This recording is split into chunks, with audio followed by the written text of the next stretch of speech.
Assalamualaikum warahmatullahi wabarakatuh. Semoga dimanapun kalian berada semuanya sehat selalu ya. Oke, pada kali ini saya akan menyampaikan terkait bab bangun datar.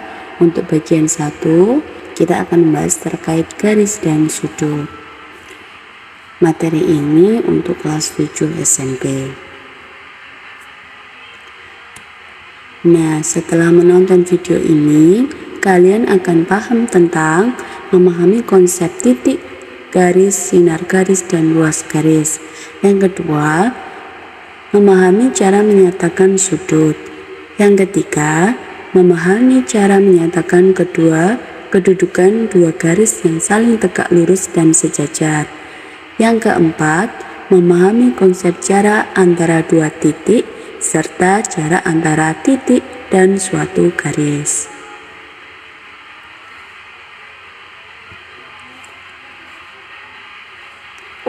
Oke, langsung saja kita mulai pembahasannya. Kita mulai dari yang paling sederhana dulu ya, yaitu titik. Titik adalah bagian terkecil dari objek geometri, hanya menentukan posisi tapi tidak memiliki ukuran. Oke, coba kita lihat di diagram kartesius ya.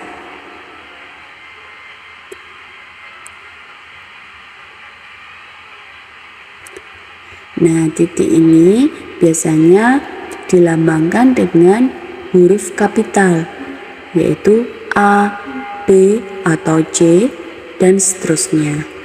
Nah, titik ini, kalau digambarkan di diagram kartesius, yaitu seperti ini. Di sini ada titik A, di mana posisi titik A ini di sumbu X dia terdapat di angka 1, sedangkan di sumbu Y dia berada di titik 3. Jadi posisi titik A di sini adalah 1,3. Oke, perhatikan kembali di sini ada titik B.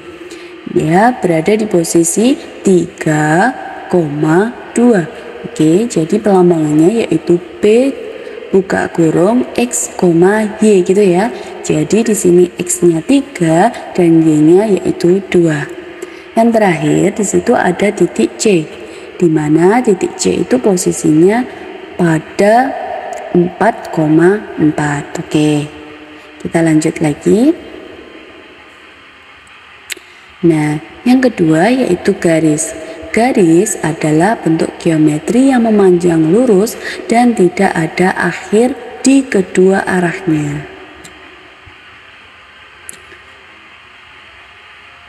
Oke, kita lihat kembali di diagram kartesius. Ini proses pembukaannya. Nah, di sini ada garis A dan B. Dia sebuah garis ini tidak memiliki titik awal dan tidak memiliki titik akhir, sehingga dari titik A ini dia bisa diperpanjang sejauh mungkin. Nah, ini adalah sebuah garis. Oke, kita lanjut lagi. Nah, sinar garis adalah garis yang dimulai dari satu titik dan memanjang ke satu arah. Oke, kita lihat kembali untuk sinar garis di diagram kartesius.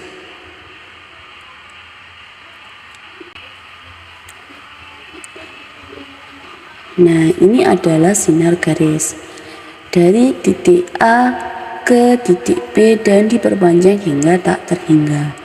Sehingga dari garis dan sinar garis kalian bisa memahami bahwa garis tidak memiliki titik pangkal atau titik awal gitu ya. Dan sinar garis dia memiliki titik awal. Oke, kita lanjut lagi. Untuk ruas garis adalah garis yang memiliki titik awal dan titik akhir. Oke, jadi yang pertama tadi adalah garis, yang kedua sinar garis, dan yang ketiga yaitu ruas garis. Nah, kalau ruas garis ini dia memiliki titik awal dan titik akhir. Oke, kita lihat kembali.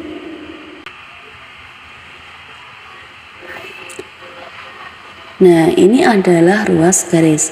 Dia memiliki titik awal dan titik akhir. Nah, dari ketiga tadi bisa kalian bedakan bahwa garis adalah dia tidak memiliki titik awal dan titik akhir. Sedangkan ruas garis dia memiliki titik awal aja tetapi tidak memiliki titik akhir. Sedangkan ruas garis yaitu dia memiliki titik awal dan titik akhir. Oke. Sampai sini apakah ada yang ditanyakan? Kalau kalian ingin bertanya, boleh dikirim di kolom komentar gitu ya teman-teman. Oke, selanjutnya kita akan belajar terkait sudut. Sudut adalah daerah yang terbentuk oleh dua ruas garis yang saling berpotongan pada titik pangkal yang sama. Oke teman-teman, mengingatkan sudut dalam satu lingkaran penuh yaitu 360 derajat. Oke, diingat-ingat ya.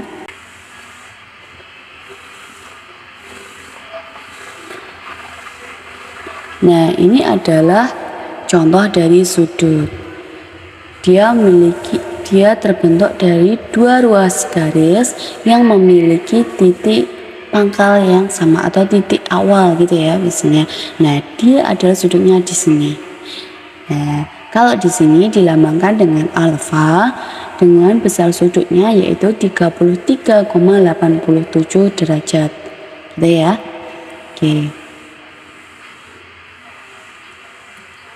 Oke, selanjutnya kita akan belajar tentang kedudukan dua garis. Yang pertama, pada suatu bidang datar hanya ada dua kemungkinan kedudukan antara dua garis, yaitu berpotongan atau tidak berpotongan atau sejajar. Nah, gambar yang ini yaitu dia terbentuk dari dua buah garis yang saling berpotongan di sebelah sini. Oke. Nah, garis ini yaitu dinamakan garis berpotongan tegak lurus gitu ya, karena ada garis lain yang berpotongan tetapi dia tidak tegak lurus gitu. Nah, sedangkan sebelahnya ini adalah dua buah garis yang saling sejajar. Jika dia diperpanjang, keduanya itu diperpanjang, maka dia tidak akan pernah berpotongan. Oke. Dia akan saling beriringan. Oke. Selanjutnya yaitu jarak dua titik adalah panjang ruas garis yang menghubungkan kedua titik tersebut. Di sini ada titik A dan di sini ada titik B. Jarak dua titik atau yang menghubungkan kedua titik ini adalah dinamakan dengan ruas garis atau jarak dua titik gitu ya. Oke. Selanjutnya, jarak titik dengan garis adalah panjang ruas garis yang menghubungkan titik dengan garis tegak secara tegak lurus. Oke. Jadi dari ketiga garis ini, jika dia berpotongan dengan garis yang ini, maka panjang terpendek yaitu garis yang tegak lurus. Ini kan tidak tegak lurus, tak walaupun dia berpotongan. Gitu ya, ini juga begitu. Oke. Sampai sini, jika ada pertanyaan yang ingin disampaikan, boleh disampaikan lewat kolom komentar. Oke, terima kasih. Sekian dari saya. Apabila ada salah kata, saya mohon maaf. Apabila ada salah kekurangan, saya juga minta maaf. Semoga bermanfaat. Sekian dari saya. Wassalamualaikum warahmatullahi wabarakatuh.